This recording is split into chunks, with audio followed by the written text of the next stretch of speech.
the trip, and he's been going to Haiti for a little over 10 years, and so I've had a lot of exposure. I could probably give you a presentation on Trinity Hope right now, just from memory.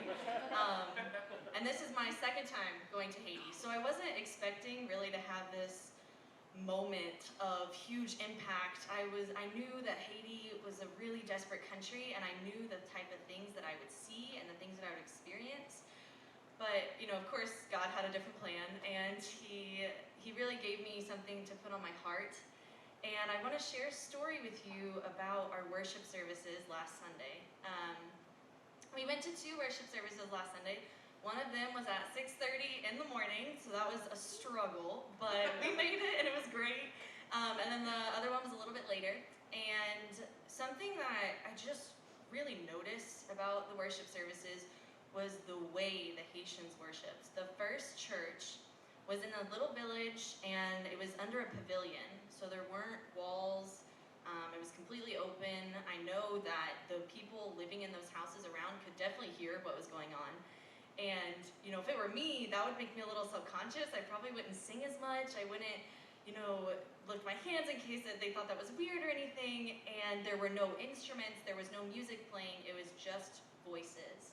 And that did not slow them down at all. They were worshiping with all of their heart. They were belting the songs.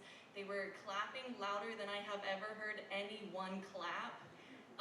They were clapping off beat. They didn't care if they were off key or off beat. They just knew it was their time with God, and they were going to worship Him.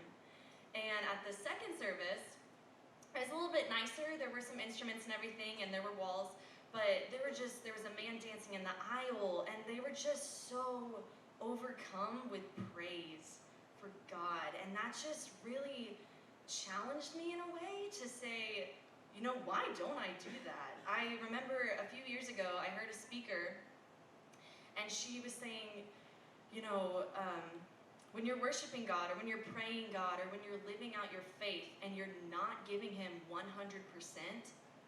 what are you doing? Who else are you going to give 100% to? It's the God who created you. He knows the stars in the sky, and He knows the number of hairs on your head, and you're not giving Him everything you have. Like, and that just hit me, and I was like, oh, wow. And so I just feel like the Haitians really get that.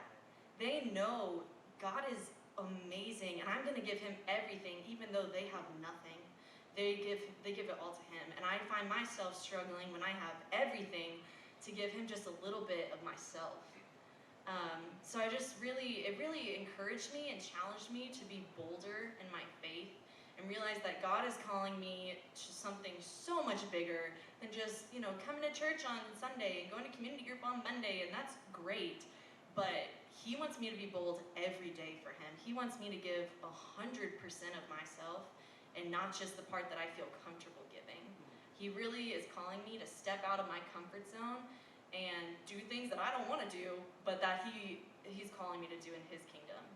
So that worship service, and just seeing the way that they completely surrendered to Him, was just really impactful for me, and it was really cool. Awesome. Thank you, Brenna.